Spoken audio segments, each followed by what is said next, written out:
coach, you've talked about your coaching staff a ton, and they're so intense. I mean, is this the norm for them, what we're seeing out there, or because it almost doesn't seem like spring, it almost seems like a game week or something, and just because of that energy and all that. I mean, is that just who they are?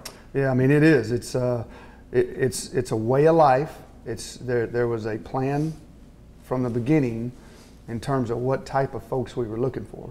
And it's not necessarily yellers and screamers, it's teachers, but we do want them to feel urgency. And, you know, we have to be a little loud because of the music and the loud music, but, you know, it'll be another 10 days and you may not even notice the music anymore. It's being able to operate in the chaos or revel in the strain, as we say. So it takes us a while to be able to get used to it, and then our ways of communicating will be a lot more efficient. But until then, we want them to feel the urgency. You know, that's the big thing. I've heard it a long time ago. A good buddy of mine told me the definition of urgency is an immediate call to action. And that's what we want them to feel, is an immediate call to action in everything we do, between drills, before practice starts, and trying not to lower that standard for anything. Did you see Coach Barry's interception today? I did not. Did he make one? Yeah, he got it. Goodness gracious, he's got a bad wheel. It's hard for him to move. It must have went right to him. Turned it upfield. Did he? Took it back for 6. You know, he was. Y'all got to find a picture of him back when he had hair. He's a good-looking lad. I'm just telling you. Matter of fact, I'm going to find y'all one. The other day you mentioned the amount of plays you guys got off in the session. What are the kind of the keys to getting a team to play at the right tempo, to play as fast as you want them to play?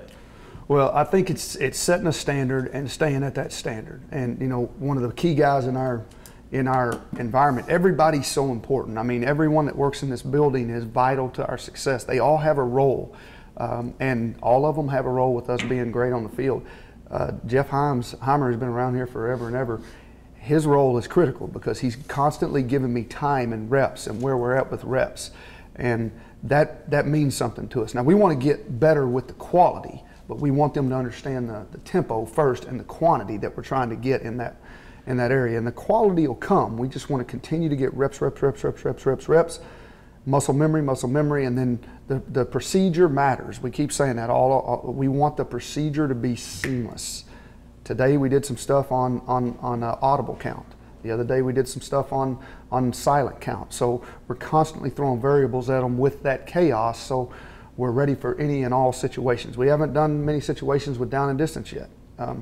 It's all been 1st and 10, P and 10. We're trying to throw some variables at them that are not normal, and all that they have to do it at a fast pace. The tempo is involved; it's included. So the way you do it is you set a standard and you set a certain amount of time for that to get done. And if it's not getting done, then that's my fault. I'm not pressing it enough. We're not pressing it enough. Our guys have to coach. They got to coach. My job's to press that tempo from behind and get that done. Myself and Coach Bowen, you see us on the back ends. We're pressing that tempo. Pretty soon we won't have to do it. They'll be able to do it. They'll do it themselves.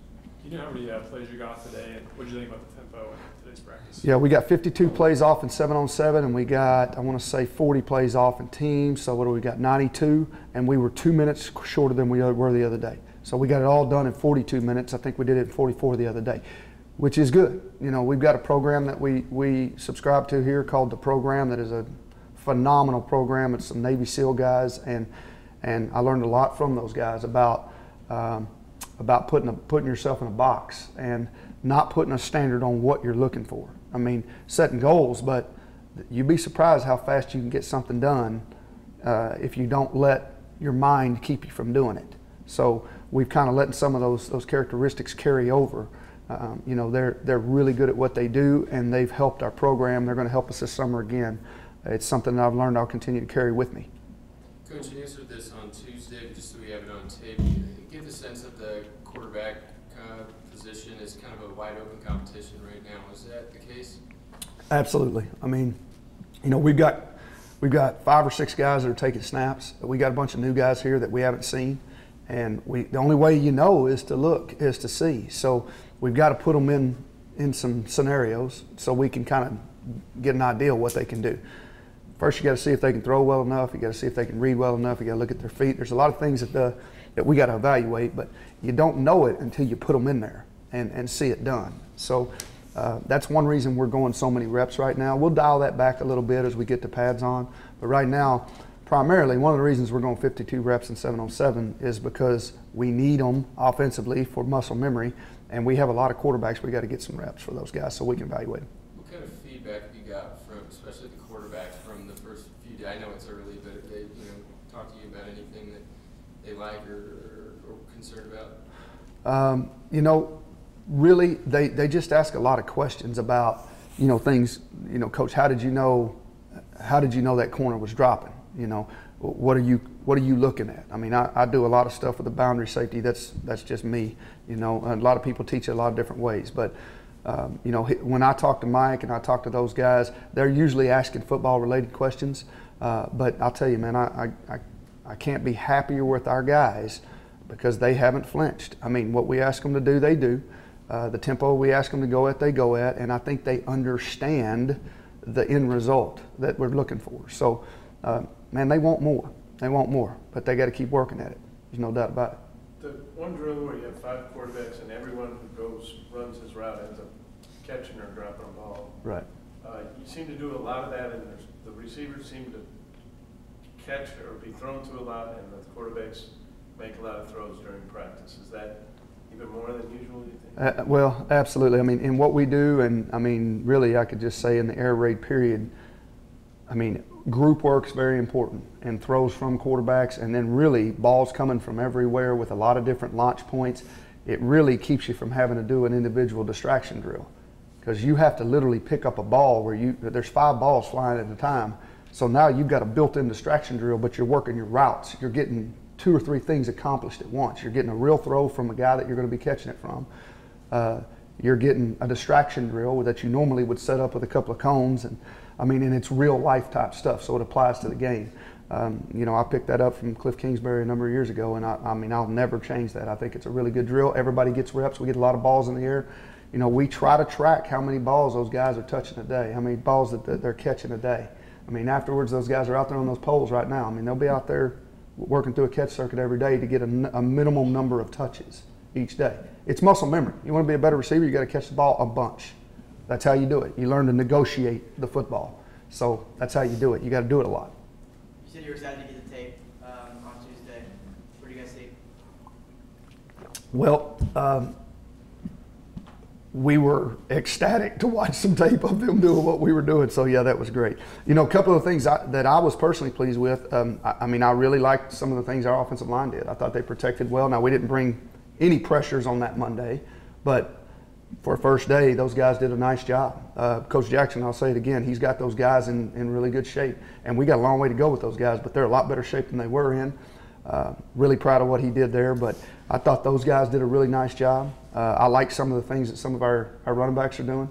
And then, I like some of the aggressive play that we're using at the corner spots, and I like our secondary. Those guys, some of those guys, are new, but they got some experience. We got a kid, Brandon Stewart, that came from Trinity Valley that's played a lot of ball.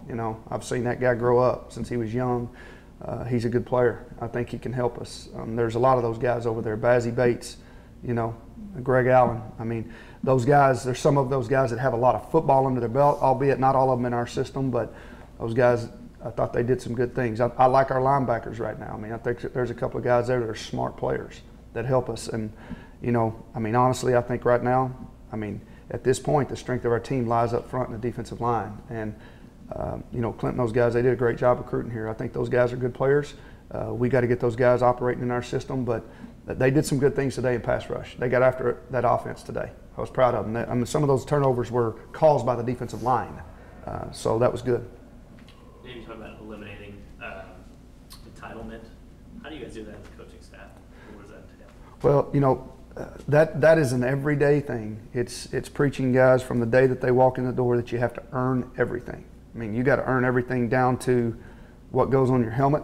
You got to earn everything down to playing time, and like we talk about it all the time about you're only as good as your next.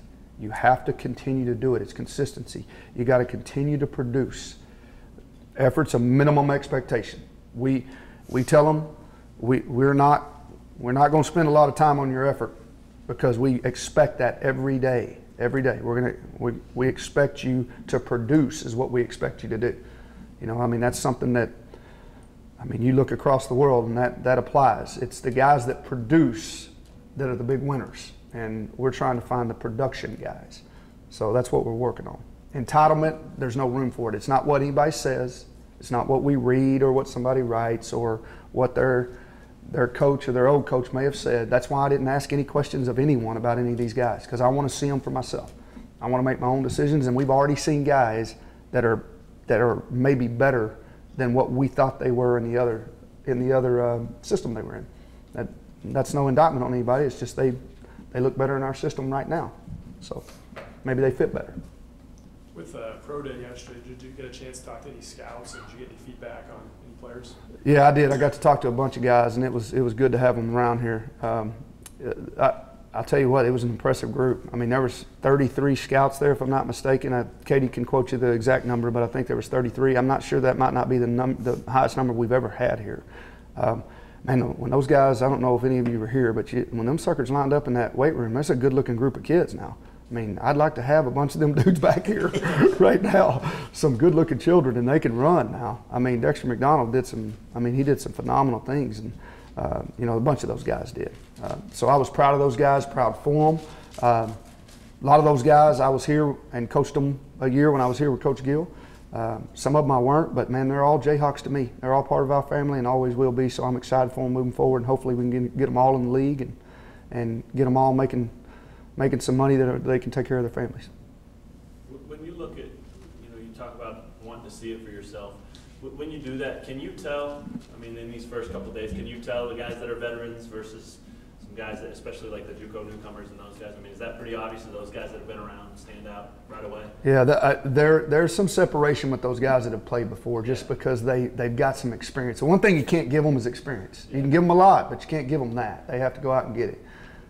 So there's definitely a separation there. And honestly, the JUCO guys have it too. I mean, they've got experience because they played a bunch. You know, they played a bunch of ball, and they played it on a collegiate level where they've had to actually do laundry. Some of these guys have never done laundry until they got here. They're still having to deal with that part of their life. So, I mean, some of those guys are struggling a little bit right now because they just don't know what they don't know until they get out there and they get to feel it and see it. Coach, what are you looking forward to? Guys going to the pads, you get a little different feel of how things will go then? Right. It's always good to get the cloth off and the pads on, because there's always guys that look good in cloth and they don't show up in pads, and there's guys that vice versa may not look good in cloth and they show up in pads, and it's going to be exciting to see who will put their face on guys. It's going to be exciting to see guys that can control their body just because they got pads on, that they have controlled chaos and they play smart and they utilize technique as well as aggression. So we're looking forward to you doing that, because you can only do so much in shorts. I know those line coaches are fired up to get some pads on. These are the worst 2 days of a line coach's life. So I know they're fired up to do it, and we are too. I mean, we'll introduce a couple of new segments this week, Saturday, that you haven't seen before. So some things that we'll do as a group that'll help us. Dave, this is kind of a big picture question about the offense, but is the air raid system or versions of it, is it better almost at the college level because you guys have limits on practice time and it's kind of a simple system? And is that one of the things that makes it well suited for this level? Yeah, you know, I think so. I can't really speak for the NFL level because I haven't been there, but just in talking with NFL guys that are buddies of mine, Coach Kubiak, I mean, I know I've heard guys say a lot of times they very rarely run the same play out of the same formation 2-3 weeks in a row. I mean, they got so much time. It's a full-time job. Those guys work 8 hours a day. They got a lot of time. Our guys don't. You know, I mean, if you go back and research the air raid, it was created by Hal Mummy and those guys, and Hatcher and Leach and those guys, because they didn't have any time with them back at Iowa Wesleyan. I was playing at Lindenwood when Dana Holgerson was the quarterback, you know, over there at Iowa Wesleyan. It was crazy. I mean, I played against those guys, and they were really good, but they don't run many plays because they didn't have much time. So they kept it very simple. They just got good at what they did, and it was funny how it was very unique how it developed. Could that result in fewer penalties because they know what they're doing and just doing it instead of thinking? Well, I mean, it should in theory, but you know, I think that still comes down to to the coaching staff and making sure that you really press that and you talk about not beating yourself. Don't let them have anything. Make them earn it. And 5-yard penalties is what we put a premium on. I tell you, if there's something we improved on today over the other day is we didn't have as many procedure calls. We didn't have. I don't think we had one guy go to the penalty box on the sideline, which is something we do when a guy jumps off sides. We have a legal procedure. If we can eliminate those things, we got a shot because they didn't do anything, you know, to have to stop you when you have those 5-yard varieties. So Larry Mazik in particular had trouble with that last year. Is it too early to say whether he's? Probably a little early, but I'll tell you this, Tom. I mean, you and I spoke before. I mean, I'm really pleased with him. Man, he's got a lot of talent. He's a big human. There's not many guys like him, and I'm really enthused about him because he's done a really nice job of taking care of his body, getting serious about it. He's like a lot of young guys. They finally mature, and he's starting to mature. I mean, I saw that big sucker roll his shirt up today. He's starting to like the way he looks, you know, which is good. So I was watching him in drills, and he took his shirt up. He took a look at me. I knew what he was getting at. But you know what? You feel good about that for those kids. They see their work coming to fruition. He's got a long way to go, but from where he was when we first got here to now, I'm pleased with his progression. And then is it just as impressive what Jordan Shelley Smith did in the opposite direction it is? Absolutely. I mean, that kid, man, he's a great kid, unbelievable worker, great work ethic, great in classroom. I mean, he does everything you want him to do. He's one of those kids that if you could design one to coach, he's kind of the guy already. That's the one you want to follow. I love that kid. You know, he was here when I was here before, and he was recruited as a tight end. I mean, he grew into that, and that's kind of a deal that goes on in this country now. People recruit those big tight ends, they move into tackles, and man, he's a good-looking rascal right now. I'll tell you this, he's what they look like. There ain't no doubt about that. And he's coachable. He's trying to get better every day. David, this is kind of an off the field type of question, but you guys have a young staff, a lot of guys that are kind of like active on Twitter and social media. And where do you see the value in having guys kind of out there? Well, I would like to say that we're as young as people think we are, but we're not. We've got some guys that are fairly, I mean, Gary Hyman looks young. He's 38 years old. I mean, he's an older dude, you know. Zach Yenser's young. He's 30 years old. The rest of us, we're 45, 47, 48 years old. We're not young dudes, but I would love to be that young again. I appreciate that. We would. But the truth of it is I hired guys that have energy, that have passion, they have enthusiasm. And I think when you're taking over a program that needs to go in a higher level direction, you got to have that. I think that's a big deal for it, particularly when you're bringing in a tempo offense. So one of the other things is we need to make ourselves relevant. And how do we do that? We've got to market ourselves. And we got to use the tools that we have available to us to market ourselves. And we've got to do it within the rules and do it right. But we want to show what this great university has to offer because this place is phenomenal. And not everybody knows that. And that's a great medium to show them. Where did you pick that up? I mean, was Coach Sumlin, was he somebody that saw the value in that kind of thing too, or was it other coaches somewhere? Yeah, I mean, he got some swag now. Yeah. He's ahead of the curve when it comes to that. I mean, and him and his staff, I mean, they're good. But honestly, if you're not doing that this day and age, you're losing ground. You in the recruiting game, you got to be able to do a good job in that area. It's just tools that you got to use, and it's ever changing. There'll be something new here next month that will be on. You know, it forces you to do things maybe you probably wouldn't normally do. You know, you wouldn't normally learn how to do. But I've spent a lot of nights on that Twitter watching that thing all night. So. Anything else? On Tuesday, you said TJ was probably one of the smartest guys you worked with, or something like that, or you noted how intelligent he is. Have you watched an X's and O's with quarterbacks yet, or I mean, where does that thought come from? Yeah, I mean, we've spent a lot of time with them in the meeting rooms, and I mean, when you get guys up on the board and they understand structure, that's where you kind of can put two and two together there. The good news is those guys that have been here and played, hey, listen, they were coached well. I mean, those guys did a good job. I mean, those guys know what they're doing. If you've been at a place for a long enough, you're going to understand structure if you just paid attention. I mean, because these guys don't get to this level without being good coaches. But it's what those kids put into it. TJ's a smart kid. He's just a smart kid. Now, he's got to bring the physical part along to be able to compete. You know, there's a lot of guys out there that are smart. They're sitting on the bench. You got to go produce.